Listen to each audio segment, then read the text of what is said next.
Satu anggota BRIMOB gugur di Kiwirok.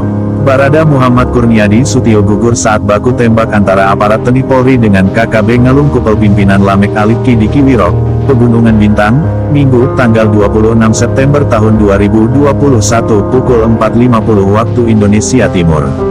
Kabid Humas Polda Papua Kombes Pol Deram Kamal SH menjelaskan korban tertembak saat sedang melakukan pengamanan di Lapter Kiwirok.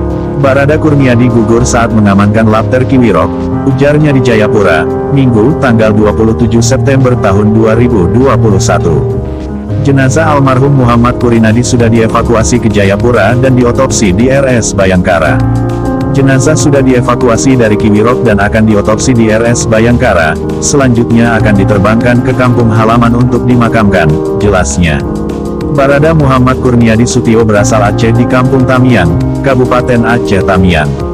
Asteris jenazah akan diberangkatkan nanti sore menggunakan Lion Air Transit Jakarta dan Bandara Kuala Namu Medan selanjutnya ke kampung halamannya, ujar Kamal.